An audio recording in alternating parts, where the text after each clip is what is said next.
for this afternoon are Ms. Jennifer MacDonald, the CEO of the Private Sector Organization of Jamaica. Mr. Ramon Clayton is an attorney at law and is representing the Jamaica Olympic Association.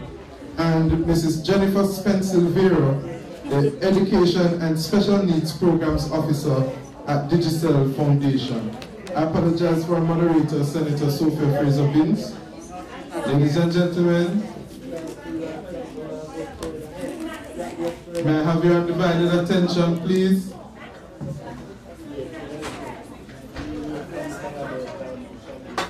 Right. So, without further ado, please make welcome our first presenter, Ms. Jennifer MacDonald.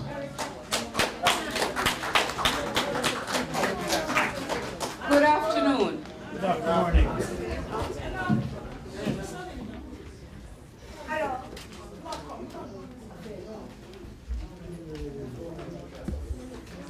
I'm sorry, but we were told that the room would be divided.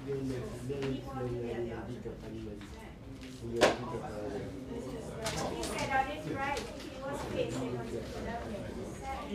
All right. We will pause for just to allow persons to go to the other session.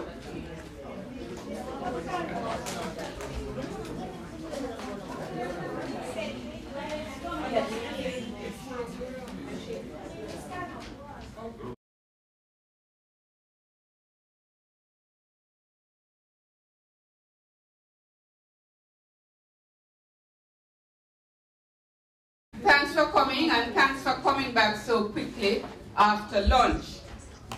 I just will go through you heard of the topic of the presentation, the importance of public-private partnership in the advocacy, implementation, and advancement of the lives of persons with disabilities in sports and culture, specifically from a private sector perspective. Now, isn't that a mouthful? Yeah. It took me a while to understand what it was really asking of me, and I'm not even certain if I'm able to deliver fully, but I'll try my best. I will just give you some background about me. Today marks week 6 of my being CEO of the PSOJ, and it feels as if it's month 6, right? So, if I'm not so up to date with some of the things, please bear with me.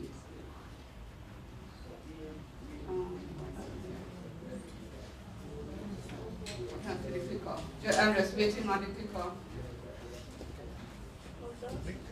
Or is it this that I click on? Is he told me to click this? All right, while we are waiting, you can just push it forward for me, right? You have it there? All right, let me just quickly tell you something.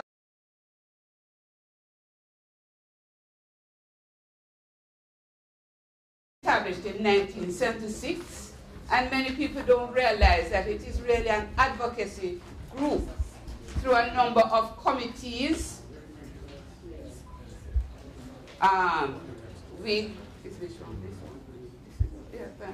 Through a number of committees, we try to impact directly on the development of the private sector, and we also want to promote cooperation between elements in the private sector to achieve productivity for the benefit of everyone, and we also seek to influence government policy through issues of political, social, and economic nature.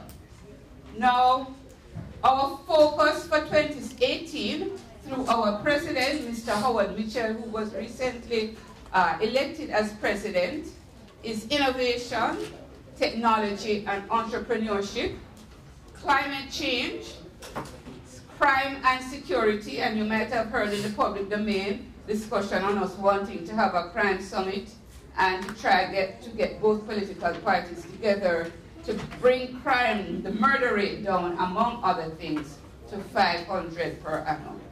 Let me say by a show of hands, anybody was born around the mid-1980s? Anybody was around in the mid-1980s? All right, I know some were long before. Well, we want to try at least in the next 3 years to bring back the murder rates to that level, which was about 500 per annum. It's now over 1,600, right? And if you, even then you thought that things were bad, don't it? Yep. You never thought that it could reach where it is now. So we want to really have a more, not just in terms of murder rates, but in terms of overall public order and safety in the society. And another focus of our president for this year is gender affairs and vulnerable groups. People are women at the workplace. You know, a lot of women are sexually abused at the workplace. A lot of persons with disabilities are abused and disenfranchised and treated badly at the workplace if they can get a job in any at all. And within the Jamaican context, we're able to get some figures from 1991 to 2001. And if you will see on the screen, let me not stand in front, but we saw in 1991 that the total percentage of persons in the society who had a disability was 4.7%. And in 2001, it went to 6.3%. Now you see that is an increase. We are not certain if the increase is a real increase in terms of actual numbers, or it's just more people reporting. But you know, sometimes families have children with disability, they don't report it and so on. So we are not certain. But regardless of whether it is 5 or 6%, can you imagine what it would mean, Senator, good afternoon, if we were able to unleash to all the highest potential this 6% of our population for persons to achieve at their highest and utmost, and what that would mean for our country? We know of the Disabilities Act, which was passed in 2014 to promote recognition, acceptance, equal rights, autonomy, and independence. And despite efforts to focus on persons with disabilities at a national level, a lack of coordination between government and civil society remains. And that is a quotation from Jamaica's book, Vision 2030. And another one says, there's continued need for public education on the policies and programs directed towards inclusion for PWDs, also from Vision 2030. Now, ladies and gentlemen, I'm old enough to remember Vision 2020. You remember when we had a thing called Vision 2020? And we found out that we really know we're not achieving much of it, so we switched to Vision 2030. Now, I'm really hoping that in my lifetime, we can achieve some of what is in Vision 2030, so that we don't have to push it to Vision 2040 and Vision 2050, right? So, I'm really happy to be here. The notice for me to come was a bit late, but I decided to come because I feel very strongly about this movement. In my former job as head of PICA, we were a part of Special Olympics through the torch run, and a number of staff went out. We might have been one of the few public sector agencies at the time to participate in the torch run. I myself am a member of the advisory board of the Salvation Army, which does a lot of work for persons with disabilities. So, and let us move on to sports and culture. And this is a quotation from a document, a website called JamaicaExperience.com, Sports in Jamaica. And listen to what it says.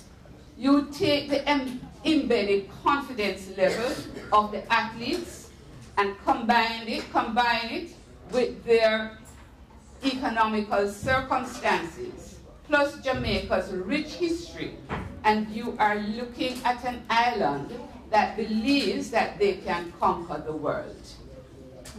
Isn't that a good summation of Jamaica and the Jamaican spirit? And so Let us look at Jamaica in sports. Do you realize we are involved in so many sports at a competitive level? Hockey, table tennis, chess. Yes, chess is a sport. Badminton, lawn tennis, volleyball, basketball, rugby, boxing, domino, horse racing, skittles. Yes, my father tried very hard to teach me skittles.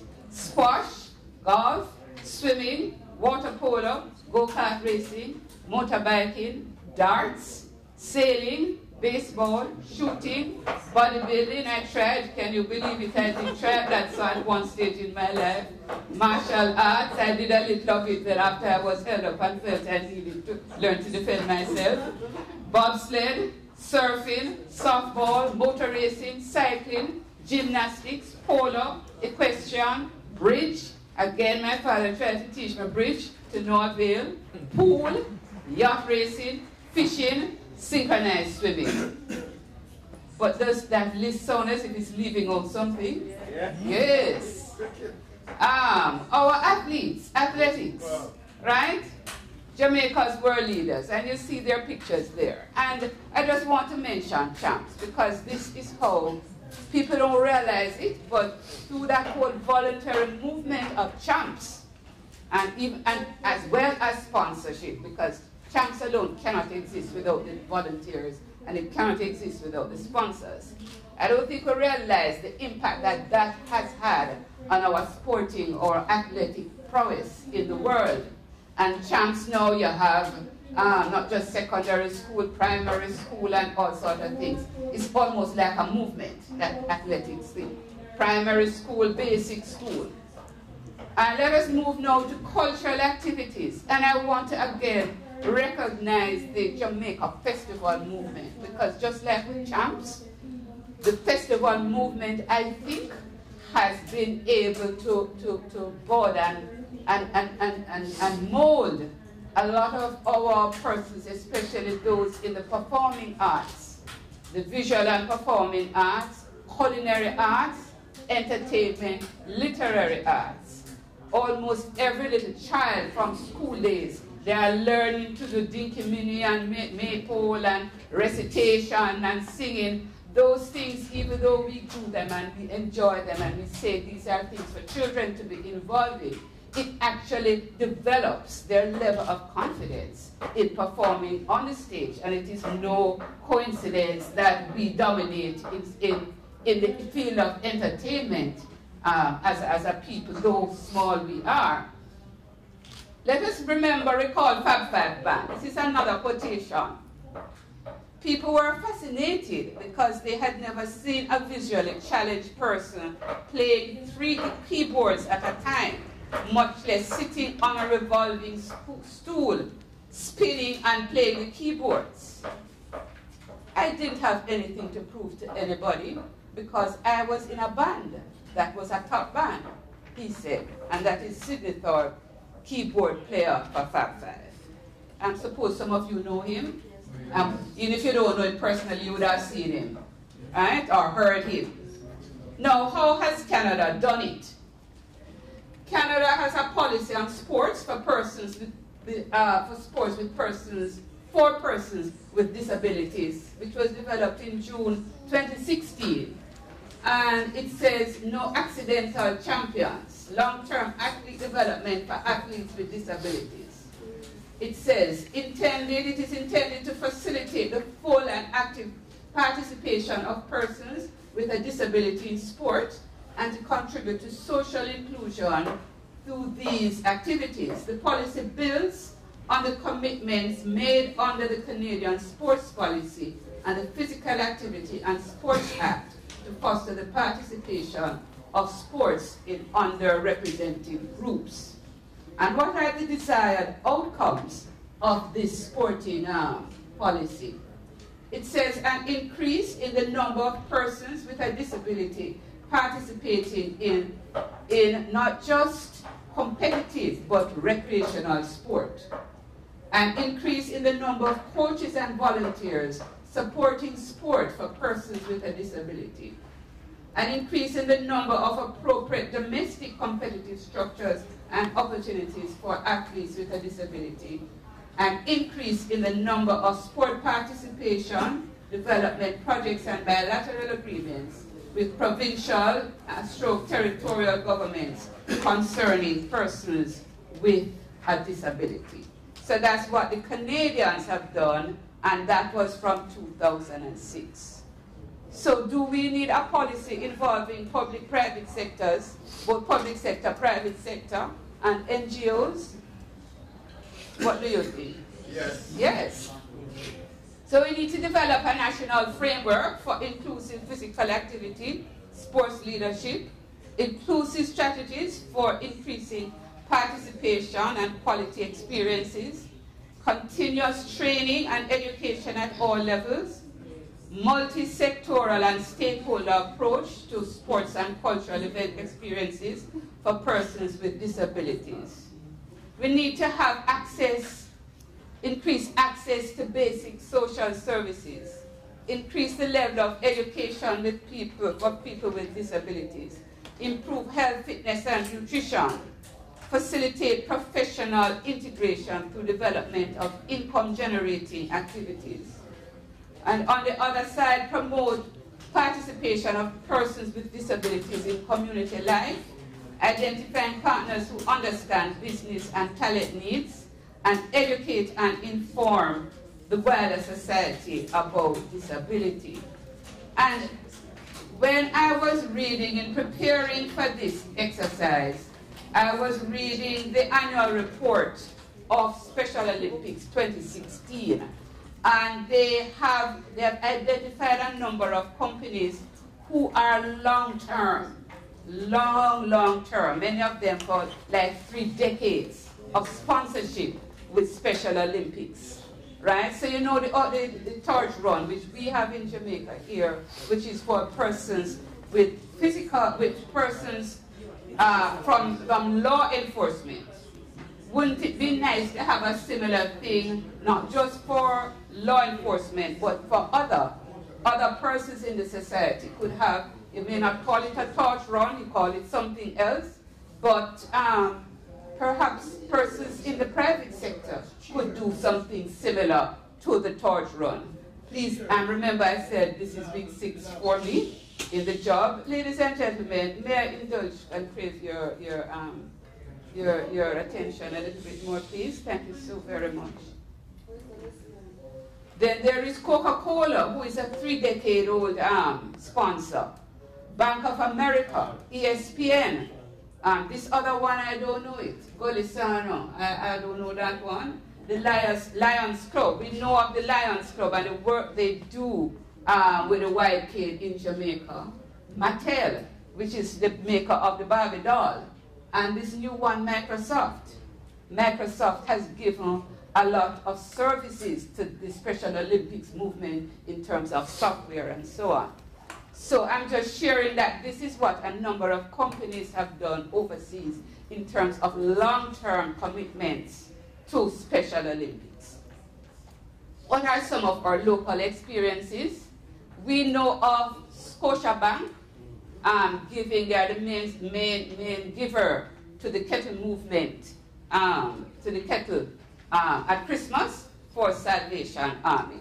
And you know of the good work they do with furniture. I myself have had some caning done for furniture that I had in my family that was left just in a room to sort of gather dust. And I took it over and it's now a showpiece in my house. So I can speak personally for that. The rocking chair that they caned and other chairs that they caned. We know the Lions Club, the work that they have done. We know of Alpha, Mona Rehab, Hope Experimental, McCann, Abilities Foundation, Combined Disabilities, Michael Care, what is this now? Genesis Academy, Lister Mayor Gilby, Jamaica Association for Persons with Intellectual Disabilities. They have 5 schools island-wide, and so on and so on. My dear friend Pat Hodis just informed me that she was chairman of the overall enlarging body for persons with disabilities. I didn't even know. So congrats, Pat. I don't know how recent you have been appointed to that position, but congrats. They couldn't have had a better person. I've worked with her for many years when I worked in the public sector. So we have some good traditions in Jamaica. And these are just, I'm sure there are many more. So these are some thoughts on what companies can do to assist. Whether by offering their own core services, as we recall what Microsoft did. They gave them new software and trained persons in various software that they have. We can make donations, can have employees provide voluntary service by having or establishing foundations to support persons with disabilities in sports and culture, by supporting service clubs already involved in disabilities, by making a long-term strategic decision to support a particular sport or art form, or even a short-term commitment to a one-off event or an individual support. I think I like the idea of a strategic decision so the entity can be assured of long-term commitment. You saw that there were like 3 decades of commitment by some of those other companies overseas. So a company could say, well, okay, I am going to take this particular sport or this particular art form, and I will just focus on that for the next 5 to 10 years. That is to take a strategic decision to support a particular cause or calling for a particular period of time. Because I can tell you, whether you're in public or private sector, once you're ahead of anything, you get a lot of letters and calls for donations. And sometimes the money just cannot stretch in terms of the number of requests that you get.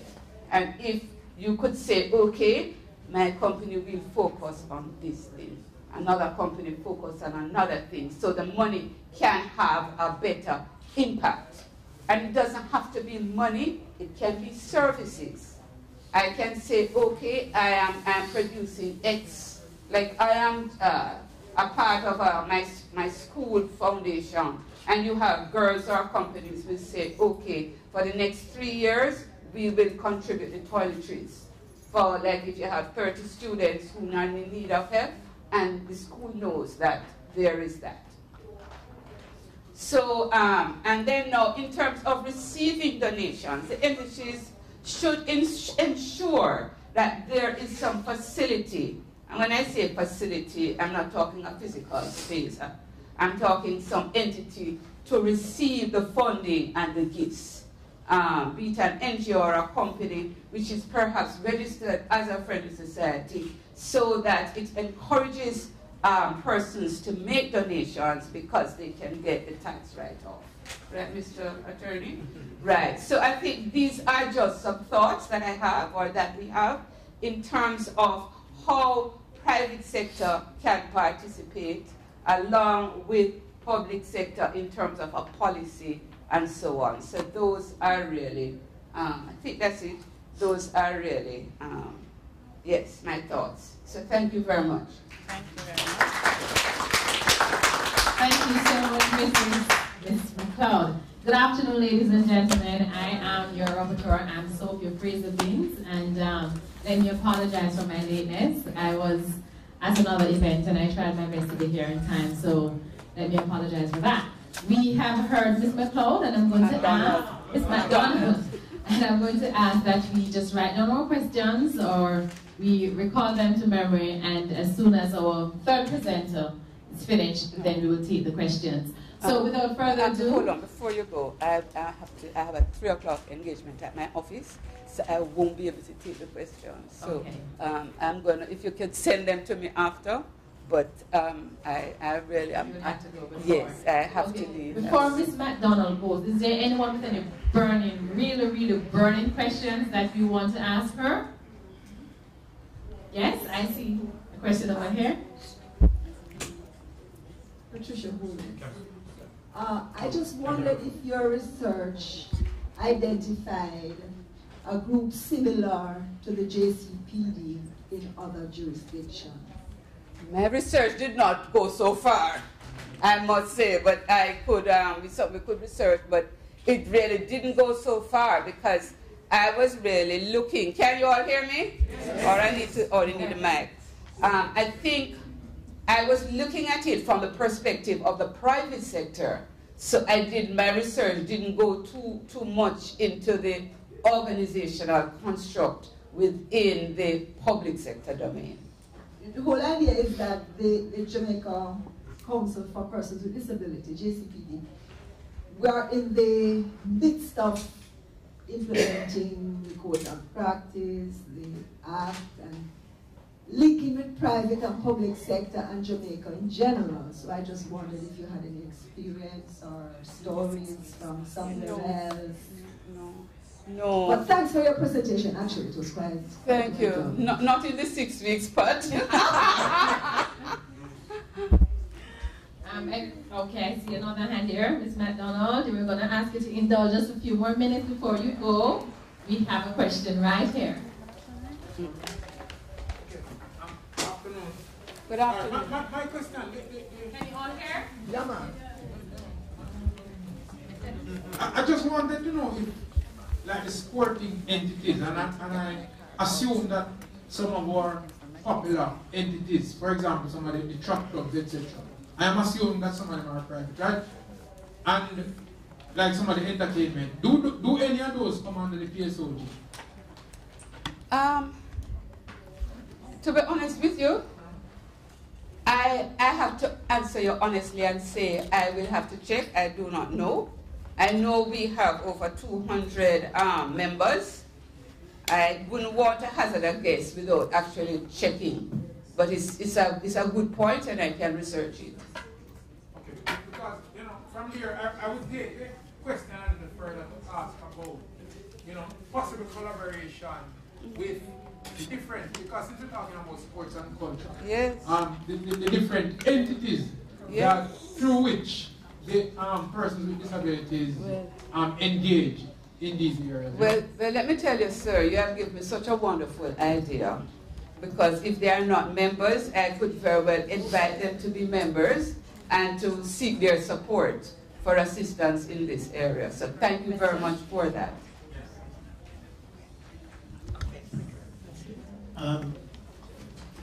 I have something. It's not really a question, but a challenge. Yes. The private sector, yes, needs to do something about disabled parking spaces. yes. Because I've been informed that the police can't ticket somebody who parks in a reserved space in these shopping centers because it's private property. And many a time as I've been to these places, it is the management of the companies that park in a disabled parking space. So I'd like you to pass that, challenge your people on that. Well, I will pass it on, sir, but we have two learned attorneys here who are better able to advise on that, but I do know. Challenges for you to get your yes, aware. because I used to manage some properties with parking spaces, and when we called the police about unruly persons parking in spaces, the police told us that it was private property. So I do understand, but I didn't really think about it, so thank you very much. Okay, thank you so much. I know Ms. McDonald has to go, and I do have two more presenters, and I'm very aware of our time constraint. But in response to the comment, let me say that in my other capacity as a parliamentarian, that issue came up when we were reviewing the Road Traffic Act. And in fact, I know a recommendation was made the last administration for that provision to be incorporated in the law so that persons who park in the disabled parking spot will be charged. Admittedly, it has not come to the upper houses yet, so I am not sure if that provision is in it. But both Senator Morris and myself sit in that place, and we'll ensure that we look out for that. All right, is it a burning question? No, we can have it in the discussion. Well, thank you so much, Miss McDonald. Please give her a round of applause. Thank you so much. And without further ado, we're going to go on to our next presenter, who is Mrs. Jennifer Spence. Jennifer Spence-Silvera, and Ms. Silvera is the Education and Special Needs Programs Officer at Digicel Foundation. Ladies and gentlemen, Ms. Silvera. Thank you very much, and good afternoon to you, everyone. I'm sorry that Ms. McDonald is going out because I feel so proud to be representing the Digicel Foundation here, having heard her recommendations, because really and truly, we are an organization that have fulfilled quite a number of those recommendations that she has made. But I'll give you just a little information about the foundation itself. We are, persons know Digicel because, of course, we are that big and better ITC group in Jamaica, and I know you all have your Digicel phones and you're all tuned into our cable network and all of that, so you know us very well. A number of persons, however, don't know the work that we do in terms of building community. And there are 3 areas that we work in. I'm just going to tell you that and then get a little bit into what we do in special needs. So we work in community development, and we try to ensure that we build entrepreneurial skills, or in the communities that we serve, we want to ensure that we have what is known as social enterprise. So we don't just fund businesses, but we fund businesses whose aim is to give back to the community. So that's one of the things that we do. We also support education, and we have had a number of different activities regarding education over the years. So we have had our enrichment initiatives with over 200 schools where we did literacy programs and supported math programs within ITC, number of computers and things in those schools. This year in particular, we looked at science. We looked at things like, we have already done the science labs. We did the science labs this year. Prior to that, we had put in mobile science labs in a number of schools. And we also supported early childhood this year as well. You might have known that the thrust on the Ministry of Education is to ensure that our early childhood institutions are actually certified. So we support that, and we work along with the Ministry of Education in those engagements. For special needs, however, we have been engaged in special needs from the very inception of the foundation. It is very near and dear to the heart of our founder, the chairman of Digicel, that is Mr. Dennis O'Brien. And he has ensured that when he was developing, or the idea for the foundation came about, that special needs would be incorporated in all of our activities. And so currently we are supporting, in particular, the goals 1 and 2 of the disability sector plan, which speaks mainly to the provision of adequate access to essential services, improve capacity within institutions to offer disability-related education and training, to strengthen the linkages between agencies that serve the needs of persons with disabilities, and, as we speak about this today, to expand the range and accessibility of sporting and cultural events and venues in which persons with disabilities can participate. So that really is where we want to do a little talking today. I won't be very long. I have another presenter, and we should be out of here by 3:15, I'm told. All right, so I'm going to rush straight into it. So what is it that we have been doing in special needs, and in particular in the area of sports? We have supported mainly Special Olympics, all right? We have actually built the Special Olympics court down by the stadium. That is what the Digicel Foundation have built, because, as I said earlier, we want to ensure that there are opportunities for persons with special needs, persons with disabilities, to participate, to be totally included in society. And we understand that sports and cultural activities is just 2 areas in which they need to be integrated. Persons think a lot of access, persons who are wheelchair bound. We want to think of the fact that, okay, you want to have the schools there, and we think of health. All those are important, but we also need persons to be involved in the political arena, as Senator has done so very well over these years, and also to provide them with the opportunities to have leisure and to recreate and to just enjoy themselves the way anybody else would enjoy themselves, and sports is one of those activities. And so the foundation has been supporting, as I said, Special Olympics in a number of ways. We support their summer games, all right? So we work alongside with them in supporting their summer games. You would have heard earlier when Dr. Salmon was speaking about the Healthy Athletes program. We are supporters of that, all right? So we support that as well.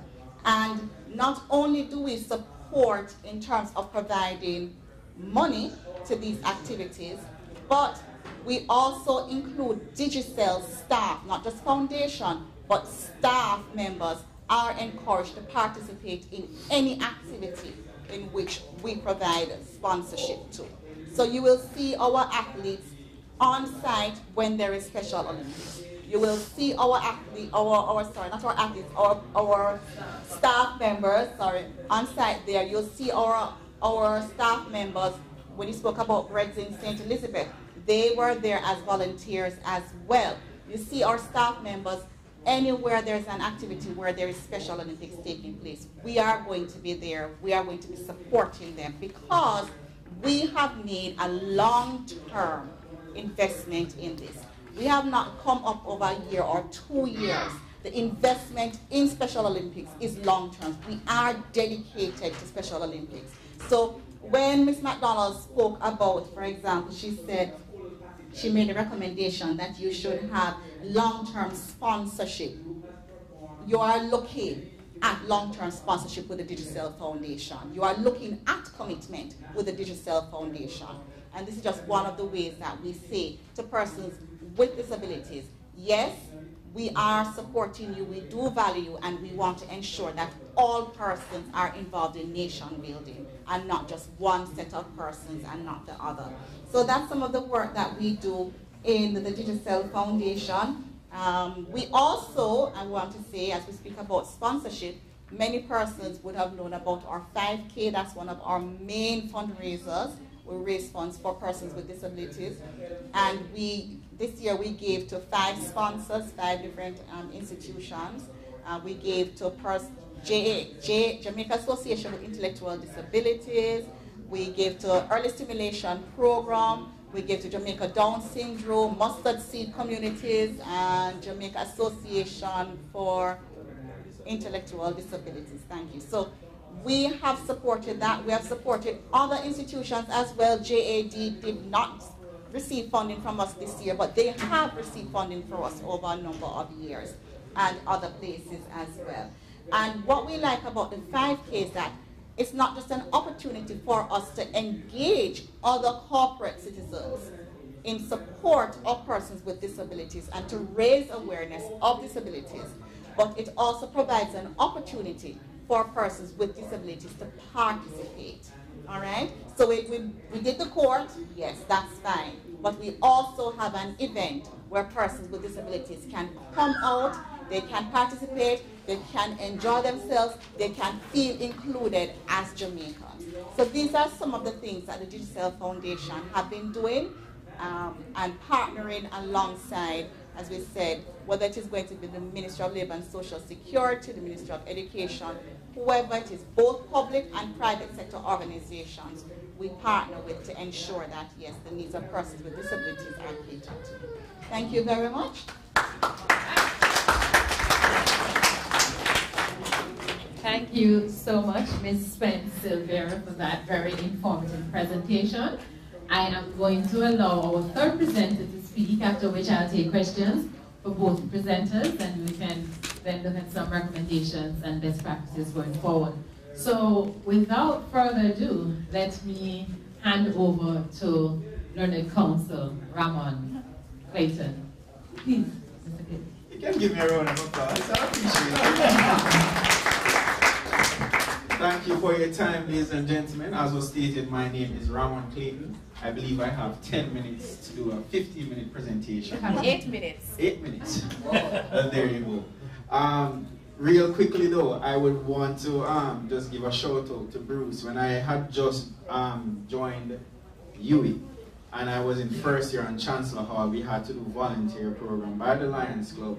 And Bruce was one person who whipped us into shape and ensured that we were there, we were volunteering, and we were on time. So Bruce, big up. Alright, so just to get into my presentation, as was noted, I had shortened it.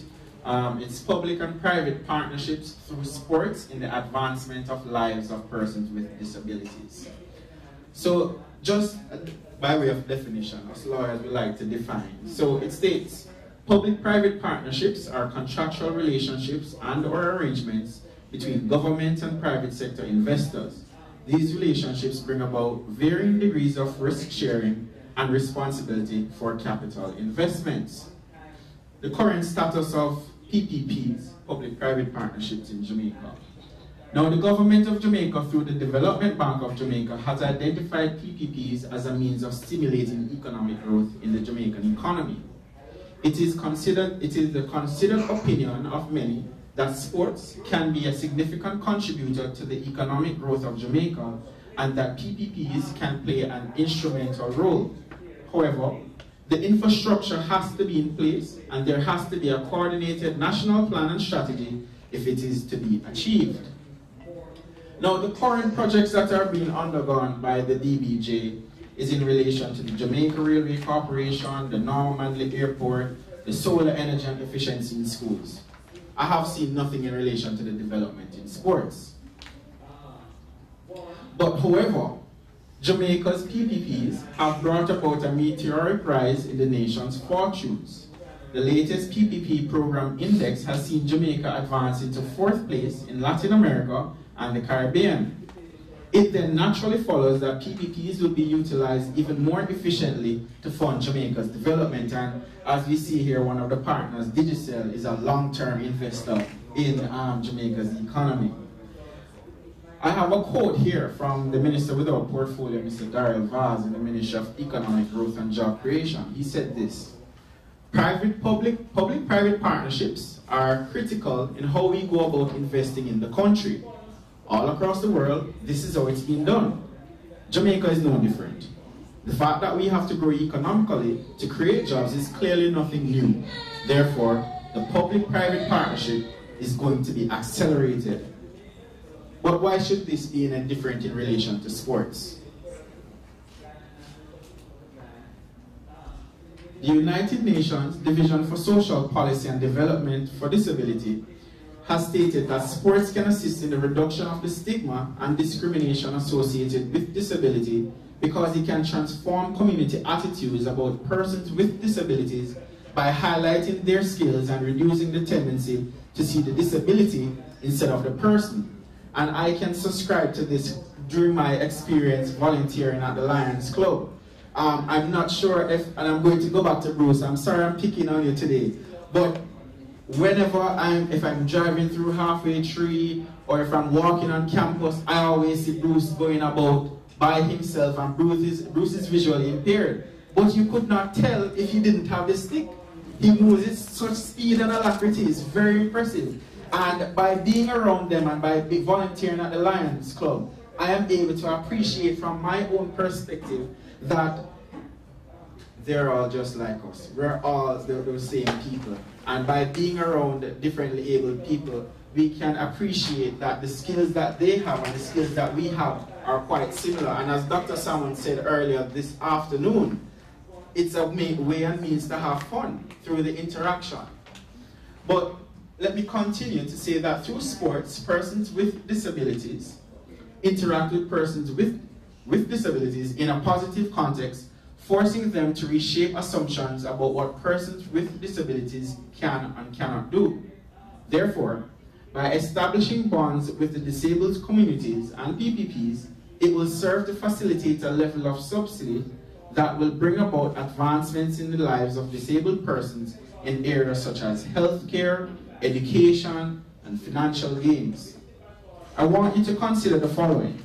Jamaica has athletes who participate in the Olympic and Paralympic Games at both the senior and junior levels, the Commonwealth Games, the World Cup, and I put qualifiers in brackets because we're not so consistent as yet, CARIFTA, and there are several athletic development meets in which athletes must participate on a yearly basis. True, right? And as Dr. Salmon said earlier this morning, there are over 158,000 meets that are kept per year. But what we're saying is that if sports is to be a liberating factor in the advancement of persons with disabilities, then it is essential that we establish disabled sports academies in Jamaica that provide customized training and education of persons with disabilities geared towards their athletic and career development by providing interactive programs with the able community. I think that deserves a round of applause. In truth, and I did the research, and I could not find where there are any sporting facilities in anywhere in this world that actually provides for all these different mechanisms, the sports, the education, and the career development. Because we're not just looking for sports. We're looking for after sports. We're looking for in-between sports. We're looking for those persons who cannot play the sport but have very good educational and organizational skills and can still contribute to sports. And that is why we're saying that we need this educational facility that would provide the nucleus from which we could grow. And it's stated here that given our status as world leaders in sports, it is imperative that we utilize vehicles like PPPs to provide a model for the advancements of lives of persons with disabilities. It therefore means that we need PPPs as, and we're going to break it down, no one entity can properly assume the responsibility to fund sports. As Digitals said, as their representative said today, sometimes they contribute to some avenues, sometimes they cannot. And that is because we need more PPPs, we need more long-term investors, just like Digicel. 2, the success of any event or national initiative to improve the lives of any group of persons, it needs rigidity and structure. And PPPs can provide this through their policy. And thirdly, the very nature of the advancement of the disabled community in sport requires greater involvement in science and technology, which calls for tremendous resources that can be provided through PPPs. Now, I'm going to skip over the framework through the DBJ in relation to how they would go about public-private partnerships just for saving time. But the presentation is here and it's available for everyone. However, I've identified a challenge, or rather, I'm going to challenge the university to say that the time is now ideal for UWI, yes, UWI, where I attended, the Center for Disabilities, to challenge the government to consider the improvement of lives of persons with disabilities as part of its accelerated plan. UWI can no longer afford to be pedestrians to prosperity. It should use the data gathered to bring about measurable outcomes which attract PPPs and ultimately bring them to the table. I think that is fair. I think that is fair. So let's take a look now at the Caribbean community. Caribbean countries have collectively recognized the imbalance in terms of opportunities provided for disabled persons. Through the Caribbean Sport and Development Agency, it has been focused in in-country development of persons with disabilities and has trained over 4,000 persons through CDA's Sport for Development programs, and as a result, approximately 14,000 plus persons with disabilities are engaged in various programs that use sports as a tool for development. And for some time now, we have heard discussions between the government of Jamaica and some Caribbean countries to establish sport cooperation programs in the region. In my humble opinion, these agreements make us more vulnerable, and this is where PPPs can come in and invest in our country, as Jamaica's sustainable development will boost their productivity and provide opportunities for more business. Just a brief example of what is going on in Curacao. They have developed an organization. I won't say the Dutch name because I don't speak Dutch and my pronunciation is horrible. But in English it translates to the Federation for Sports Development of Curacao.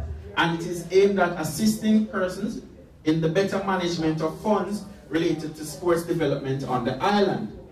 Now the FDDK, which is the acronym used for the society that has been formed, its primary responsibility is to support, coordinate, and align sport development in Curacao, guiding organizations that are focused on promoting sports and well-being.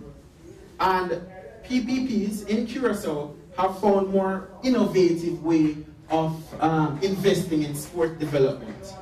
For example, the same organization, the FDDK, gets free internet and phone plans, as well as office space to assist in the organization in functioning at a lower cost, reduce energy costs by providing technical assistance, free accountancy support for FBVK, again reducing overhead costs. I see digital smiling, so it looks like something coming.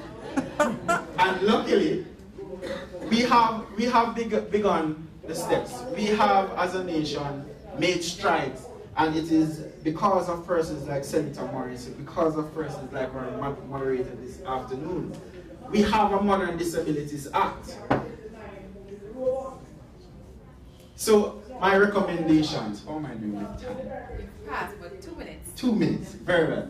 So my recommendations, and these are my last set of slides. So we need to continue creating new incentives that attract private sector organizations to invest in the long-term development of disabled persons, and in appropriate cases, legislate and institutionalize saving.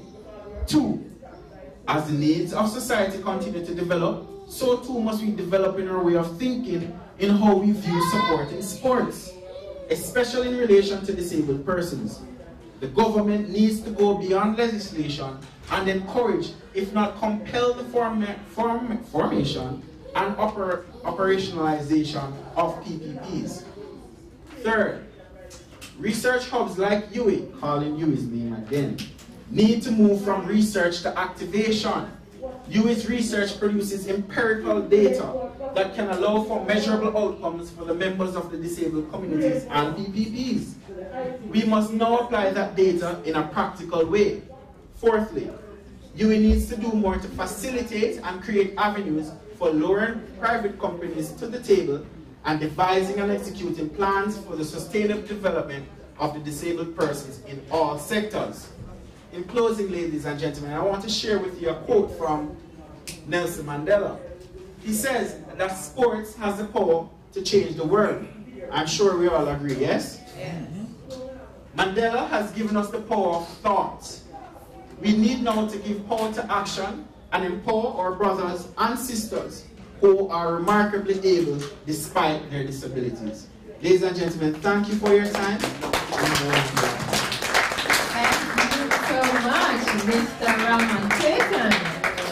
You see why he's a lawyer? Yes. You know what they say about lawyers, right? They can talk no, that's right. But he talk no sense. Give him another round. Thank you so much. Ladies and gentlemen, time is upon us, but I think we must take some questions and at least have 5 minutes. Where is Dexter? Do we have 5 minutes for questions and interaction? And while I see the hands, let me just send a special big up to Senator Floyd Morris. He's around the back. I know he's the architect behind this wonderful and informative seminar. So Senator Morris, congratulations and continue the fight. So let us take some questions. And Ms. Jennifer, are you ready? Yes.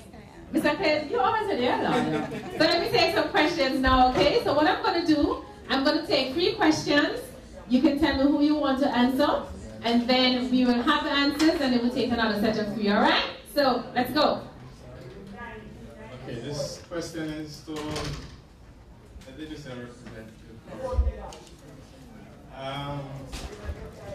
You say that you contribute to special needs education and community development and most things with special needs persons.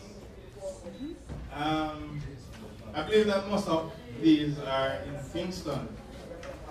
So my question is, what about those persons who live in the rural areas, like St. Anne and the other parishes? Yes, yes. Okay, she will answer after. I'm going to take 2 more questions and then she will answer. Okay. Okay, you have a question, Jennifer? I can, yes. Okay, I'll come in a minute. I have another question here. I'm not quite sure who. Good afternoon, you can tell us. Yes, From the far hills of Portland in the bush. Yes. Far, far from the bush. And I'm just here to ask this representative, is there any long investment Yes. about internet and wildfire?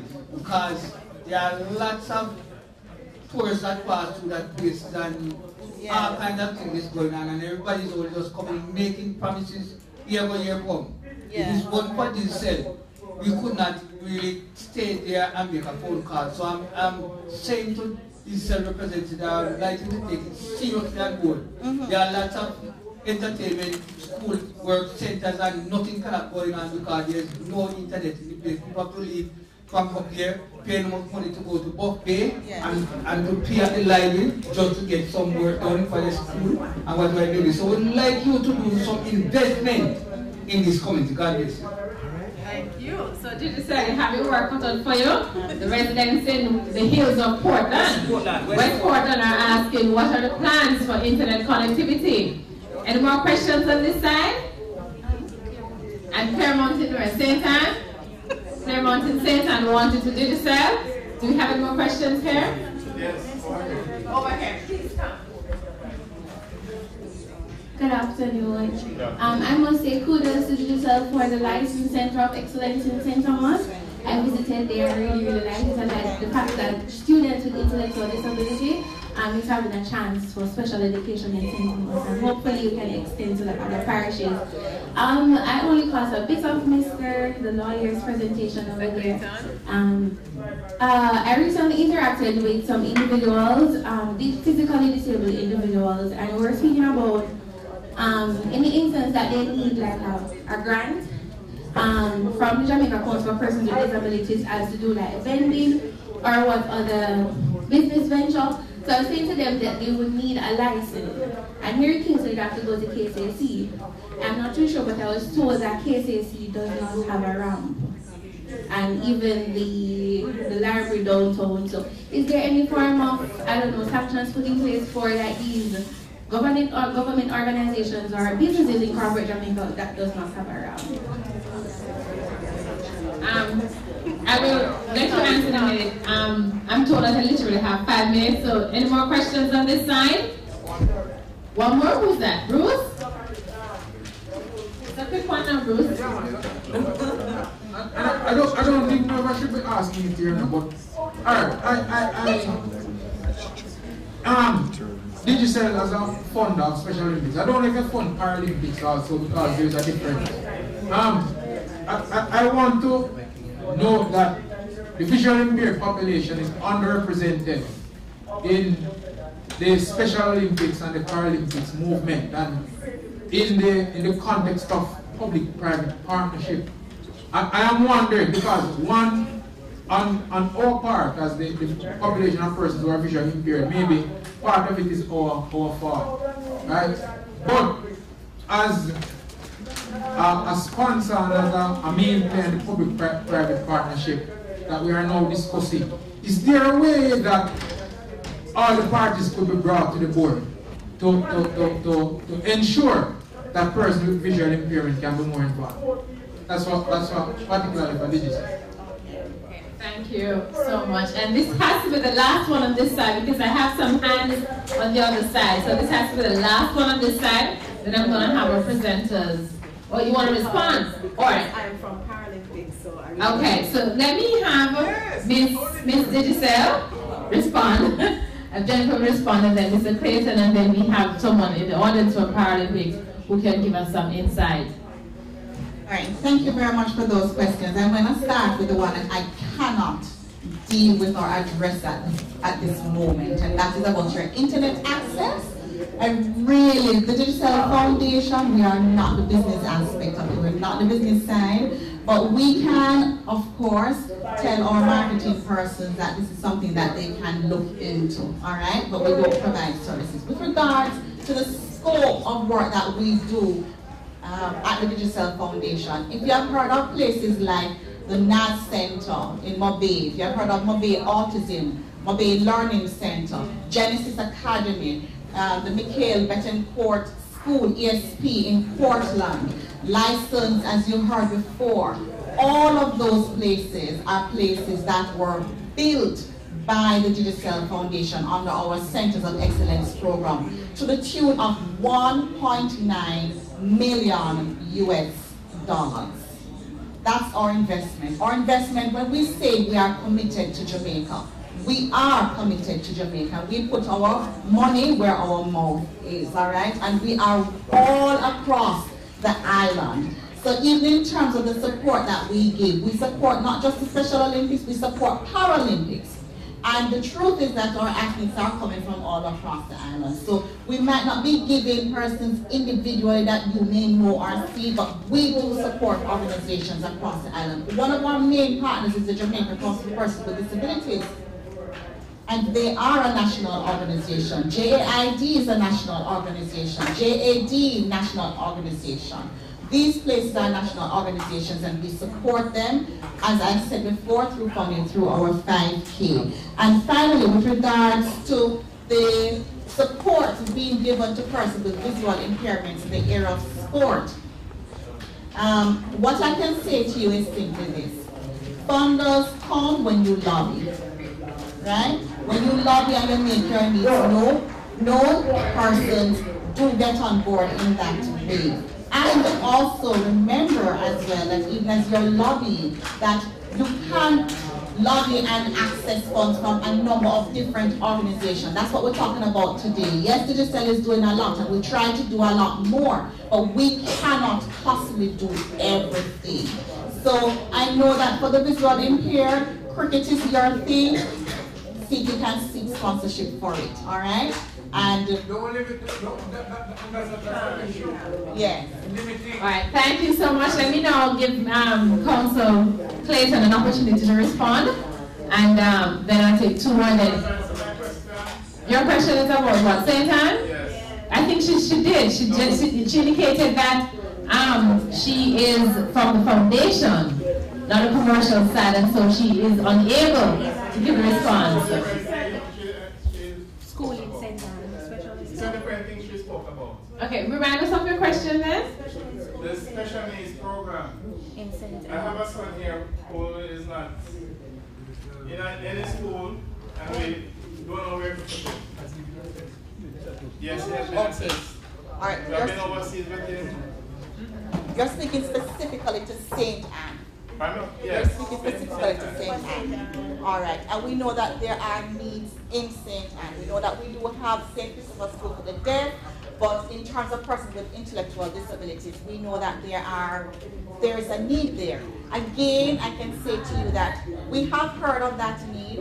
I cannot promise that we can do anything about it, but persons in the disability sector have lobbied on your behalf, and I will continue to lobby for other organizations, including the Digicel Foundation, to provide you with some support. All right? All right. Thank you. Clayton? Hi, good afternoon again. Just to answer your question, I'm glad you came closer. At this point in time, regrettably, there are no laws in place that would cause for a sanction of these buildings and agencies. However, I know with both senators here that should be a reality within a short period of time. And as well, just to add to that as well, one of the reasons that we're not having a lot of the sanctions. Oh, would you like to speak to it, Christine? Great, I'll let you speak to it. All right, I'm going to have everyone in the audience who wants to comment just wrap up in a bit. So I'm going to take some more questions, and then Christine, I'll give you a chance to speak, but I also know my friends from Paralympics. In regard to that question. Okay. Yes. Yes. I'll take it back to the moment. Good afternoon, everyone. My name is Victor Pusebro. Now, there are remnant of us as people with disabilities that we cannot do sports, but we are literally inclined. Like, some of us, like myself, I'm a writer and an actor and a playwright and everything. And sitting here and listening, I'm wondering if there is space for persons that are for writers, right? Especially those that are physically challenged like myself, right? So I'm asking if Digicel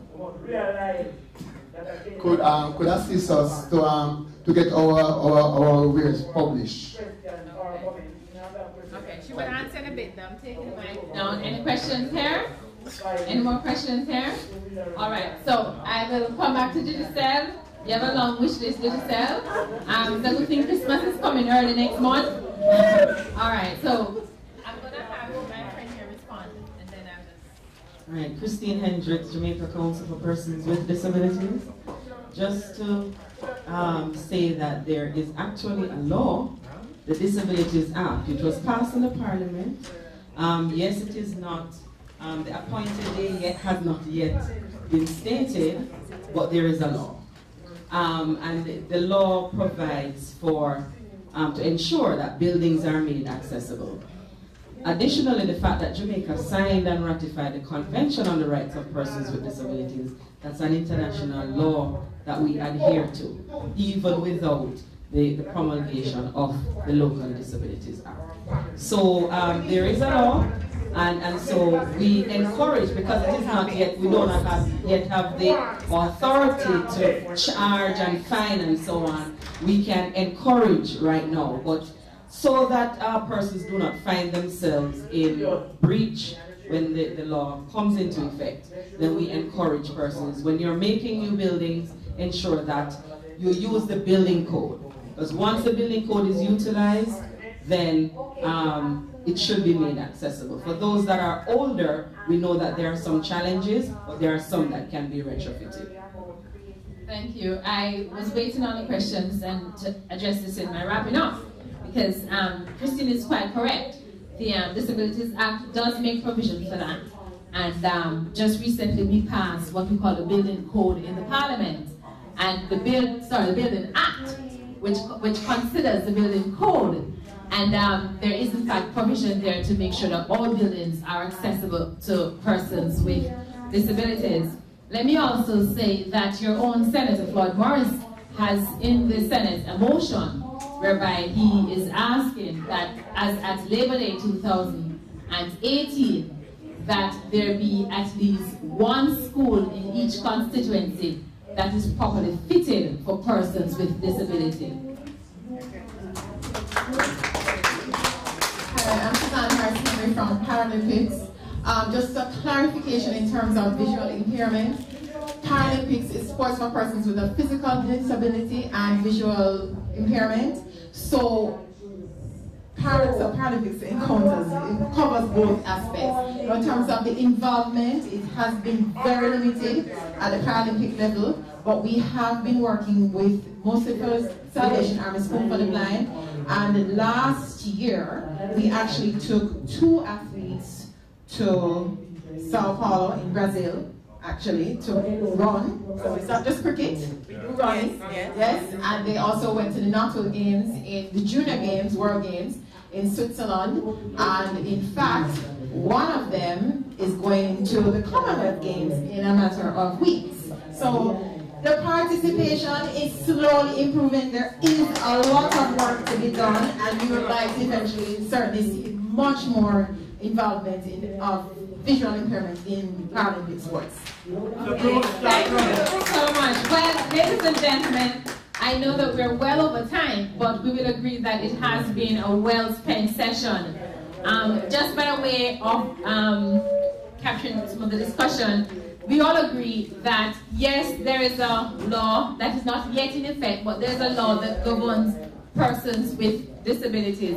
But from the presenters, there is an agreement, and I hope you two agree, that notwithstanding the fact that you have a law, in order to truly operationalize and give effect to this, then we need additional funding, we need additional support, and that is why public partnership support is important. So we need support, not just of the government, but of private entities like our dear Digicel Foundation. But we also agree that we don't just want you to come in and help at one time. We want sustained involvement by our private sector entities, yes?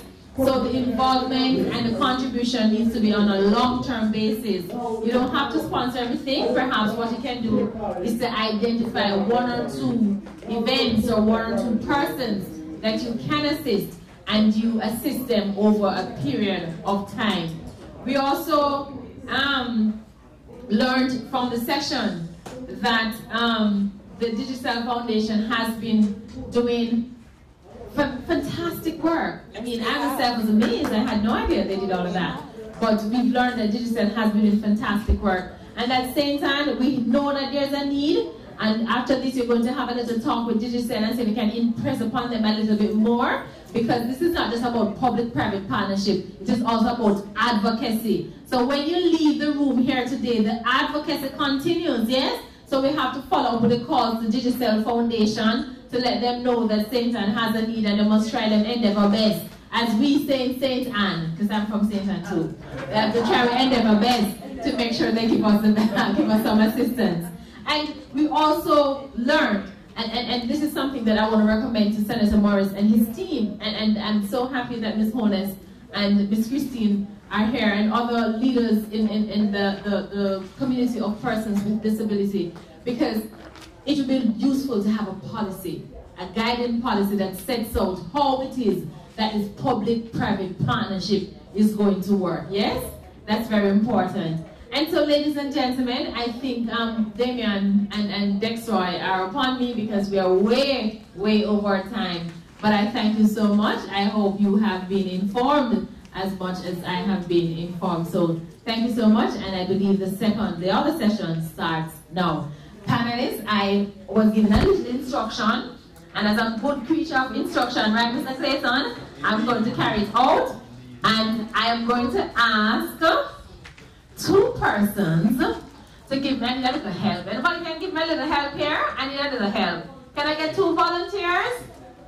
Come, Mr. St. Anne, my countryman. Come, man, my parishioner. Come right stand beside me. I need a female to come and help me. Now, I believe in gender parity, you know. All right, come then, Miss Paralympics. Come help me. And I was told to give these tokens to both of you. One for Miss Digicel and one for Mr. Ramon Clayton for the work that they have done. So I'm going to let the lady go first. Okay, Mr. St. Anne? Sorry, okay. Mr. Clayton, on behalf of everyone here, I'd like to present you with this token of our appreciation for your presentation. Thank you so much. Lovely, absolutely lovely. And because you know, this is just, it was not planned. But this is part that he's giving her a gift, you know what I mean? It's additional advocacy going on here, you know? Mr. Sylvia, on behalf of all of us here, we are saying thank you. Thank you very much. And I look forward to my school in St. Yes. Anne. Everybody in St. Anne. Okay, ladies and gentlemen, happy Sam. Thank you so much. Next, Roy, I am finished and I'm now handing over to you. Thank you so much.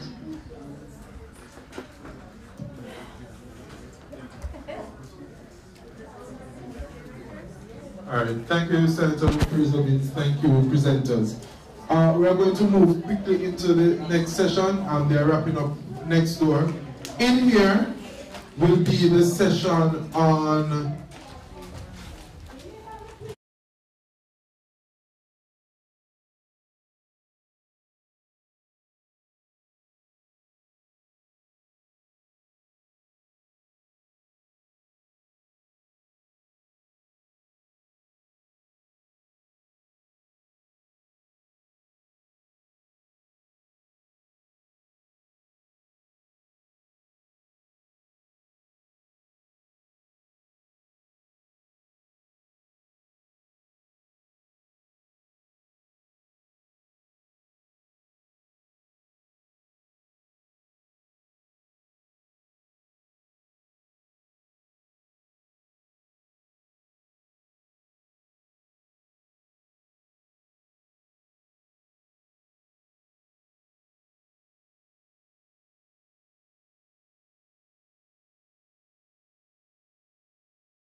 sports consultant, will be our first presenter.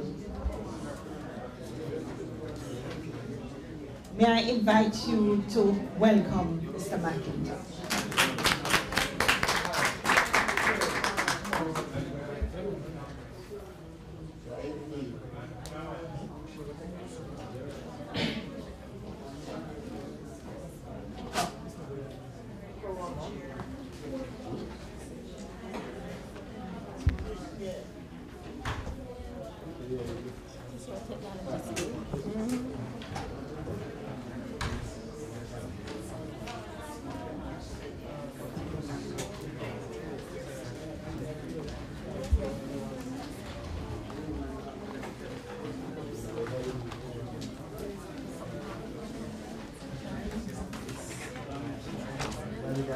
Just make sure he has that.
Good afternoon, everyone.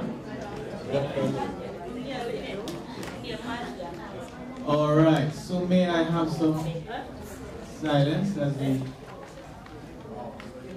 try to get the show on the road.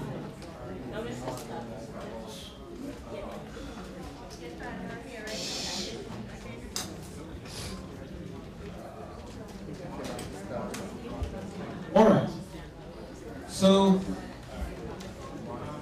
my name is McIntosh. I am actually a marketing consultant, not a sports consultant, but I was formally employed here at UWI in the sports business department, and that falls under the office of the campus principal. All right, so I have a little bit of knowledge about sports, but more on marketing. All right, so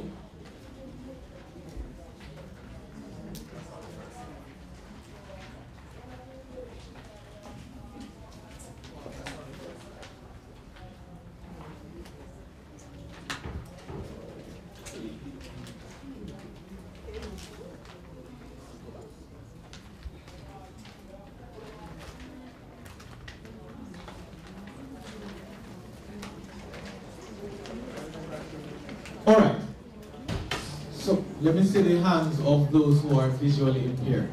Quickly. And hearing impaired?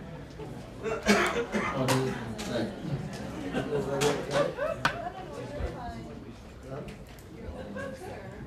No hearing impaired. All right. Yes. One? If you want to say deaf, fine, but we're not going to answer to hearing impaired. Oh, say deaf. Okay, all right, cool. Yeah, I'm learning some new things here. Yes. And by the way, I think that's also important for you to, in terms of how you market yourselves, to understand that you need to you explain to persons so that they don't necessarily cross a line that you don't want them to cross. All right. So the first thing is, when you're doing any form of marketing and you are seeking sponsorship, the first thing that you want to put on that paper, that PowerPoint, that Word document, that Excel file, whatever it is that you're using, is you need to state who you are, especially if you're a newbie. If it is that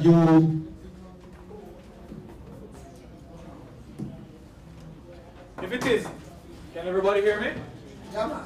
All right, good. Say again. Use the mic? Yes. Yeah, the mic is a little. So you can't hear me without the mic? Yes, we are hearing you now. Okay, alright, cool. So we'll go on now. We'll move on. Alright. So the first thing that you want to do is ensure that you state who you are and what your mission is, right? What do I mean by what your mission is? So who you are. If it is that you have, just for argument's sake, you have a sporting team that you're playing. I played blind cricket. I played blind cricket about 2 years ago and we lost. We were sighted people and we played against the West Indies blind cricket team. Now I thought, the first and foremost, I didn't know that you had a blind cricket team. That's the first thing.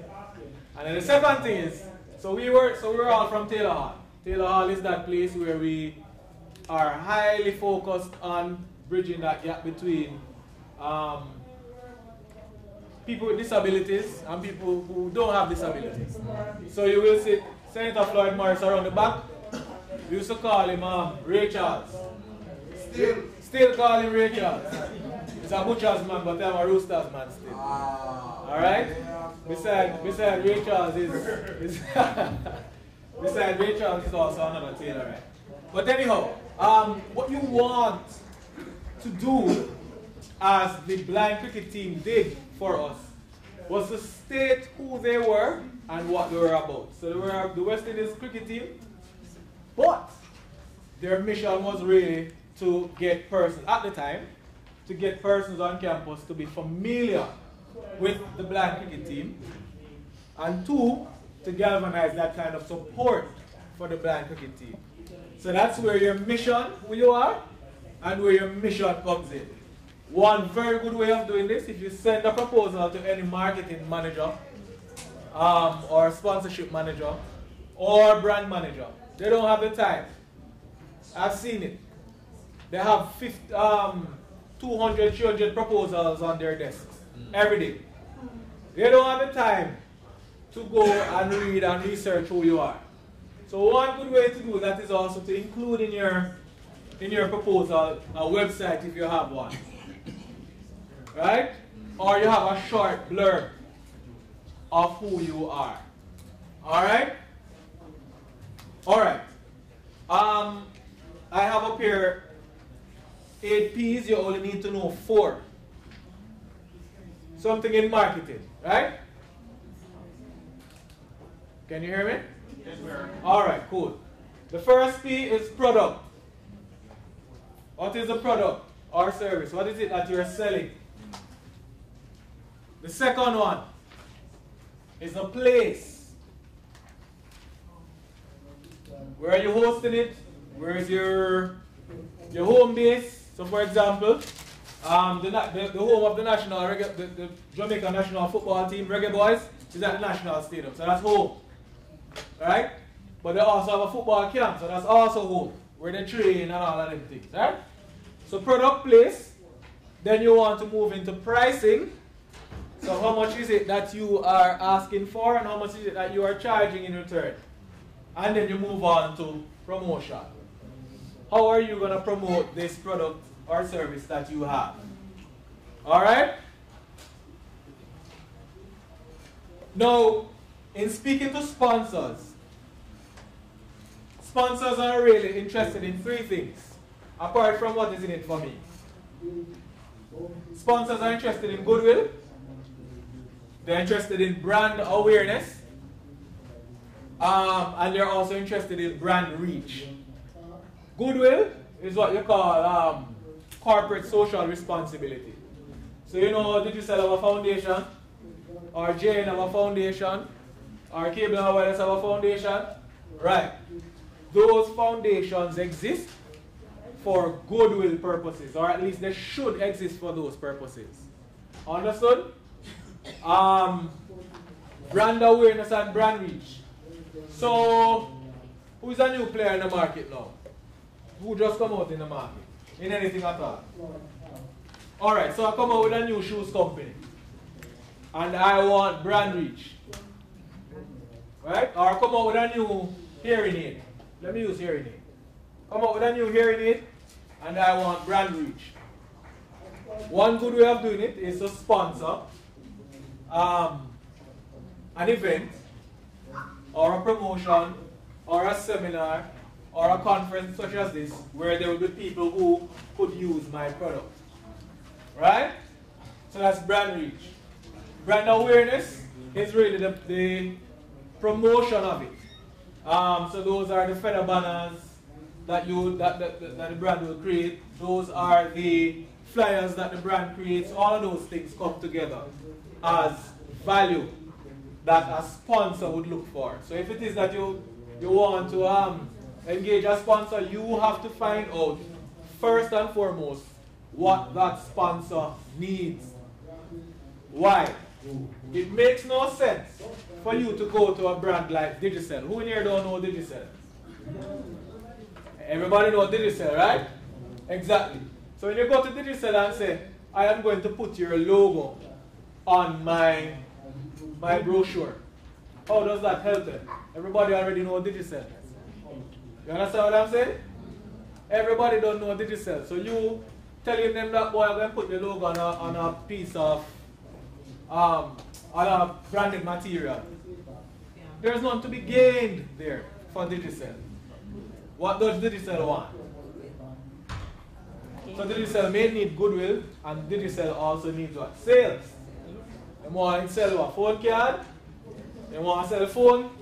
What does Digicel sell? Wi-Fi, data, cable and internet. Cable and internet, right? Right. So a better way to approach Digicel would be give us a discount on your cable packages, and give us a discount on your cable packages, and give us specific channels directly related to people who are tone deaf. That could increase sales for Digicel, because everybody who tone deaf now can go to Digicel and buy that package, because they're getting a discount, one, and two, the package is directly suited to them. You understand? Alright. Alright, so the next thing you want to speak about is, by the way, I have this on a document. I could have them send it to you if you want. Alright? The next thing you want to speak about is the entitlements now. So we're using Digicel. So you link up Digicel and say, boy, you know, I need some sponsorship for my event. And Digicel going to say, so how much you want? That's where the entitlements come in. So how you set up that? You have a tier system. I'm sure you have heard it. It happened at Shaggy concert. So you have platinum sponsor, gold sponsor. You hear those things already, right? Yeah. Right. So there's a reason for that. So let's say the platinum sponsor gets 10 birds and 5 good. So you sponsor me, you get 10 birds. I'm just using that as an example. You sponsor my event, they get 10 birds and 5 good as the platinum sponsor. The next tier up, below that, would not get the same thing, or too close. So the first tier is 10 goat and 5, 10 bird and 5, 10 bird. The first tier is 10 birds. So the second tier maybe you get 6 birds and 2 eggs. You understand? It has to be a tad bit lower than the one before. And then the one after that is even lower. Right? That's how you tier your sponsorship. Now, each sponsor, each level, the higher you go, they have more entitlement to your event. And what I mean by entitlements is, you may want to say, if you sponsor this event, for example, if you sponsor this event here, 80% of this entire venue, you get to mount your feather banners, you get to mount your pull-up banners, you get to do those things. Just because you are my tier 1 sponsor, my top sponsor. So you have a tier. Alright? Or put it in levels. You also have to speak about the duration of that. So how long after this? So we have a disabilities conference for how many days? 2 days. For 2 days. But I'm sure you have activities apart from today, right? Separate in your own groups. Right. So you might approach a sponsor saying, boy, we're having a disabilities conference for 2 days. But later on in June, we also have a sports day. In August, we have a football match. In September, we have something else. So you're sponsoring this event gets you all of that, even though it's this event you're sponsoring. Hello. You understand? So you just speak about the duration. All right. What are your own marketing plans? That's the next thing that you want to speak to a sponsor about. What are your own marketing plans? Are you going to use traditional media? What do I call traditional media? Huh? Word of mouth? Anybody else? Radio, press. That's newspaper. And TV. Traditional, right? All time media, we call it. Right? And then, so are you going to use those? Social media. Social media now would be considered digital media, so it's newer. Right? So you call traditional media radio, press, TV. And then digital media now would have social media. And here you go on Google, like you search for something, sometimes you see some other ads pop up on the side. Those are called Google ads. Poster is one of the traditional. Say again? Posters. Right. So those can be right. So those can be placed in newspapers as well. Alright, right. You're correct. So your digital media is where you have your ads on Google, so you pay for them, and Google puts them up. You have ads on Facebook, you have ads on Instagram. For those of you who use Instagram, those are your digital media. And then you have your underground marketing. Underground marketing meaning, so we are advertising this particular conference. So we put it in the newspaper. We have Floyd Morrison and the other organizers on the radio talking about it. And they go on TV and Smile Jamaica and talk about it. But you also have your underground marketing. So you have a group of people probably from UWI, and they come and they will take the flyers and they will walk around in the t-shirts on the road promoting this event. Those things are underground marketing, and you want to have your touch points. So you might have caps for that, you might have shirts for that. So I see people here who are a part of this conference in their red shirts. Those are all a part of your underground marketing. One good thing they could have done is to get an actual sponsor to sponsor the shirts for them. So the sponsor's logo goes on one side and the conference logo goes on the other side. And then you'd have paid at least a significant part of this conference. All right. I spoke earlier about other events that you may be a part of and how the sponsors could benefit from them. So you need to also include those in your sponsorship proposal. All right, your final step is that you must at all times assign a point person to a sponsor or a group of sponsors. So how we used to do it when I was on campus was that we'd have major sponsors. So we'd have a list of major sponsors. Then we'd have a list of associate sponsors. And then we'll have a list of what we call regular sponsors. Right? Following that, we had one person for telecommunications. So this person would link Digicel, Lime, and anybody else. Then we had one sponsor specifically for alcoholic beverages. So that person is Red Stripe, not Red Stripe, Diageo at the time, and Ray Nephew, and anybody else who was in the market. Right? And we did it like that. So that way, when you were reporting, that person can also be that person will be the face that the sponsor knows. And you have a better ease logistically, because persons, when you're having your own meetings, it's easier for you to say, Mr. John Brown, okay, give me a report on all the sponsors in telecoms. Or Tom Show, give me a report on all the sponsors in beverages. And it's easier for reporting purposes. It's easier for the sponsors to make a connection with your brand. Right? You also want to ensure that you have a cutoff date. You want to have a cutoff date for when sponsors can come on board. That way, you can be following up. So you know by the end of June is when you want to know how many sponsors you have. Why? Because you have to create your flyers and your newspaper ads and your TV ads and your radio ads. And you can't create your radio ads if you're still waiting on sponsors to come. And you don't want them to come the day before. You cannot create these ads the day before the event. You need ample time to market it. Alright, so other ideas of how you can, these are final thoughts. How you can help to market yourself. Sell merchandise. So, the Office of Disabilities on UI's campus, they could create shirts, hats, armbands, watches. Yeah, they could create those things and sell them.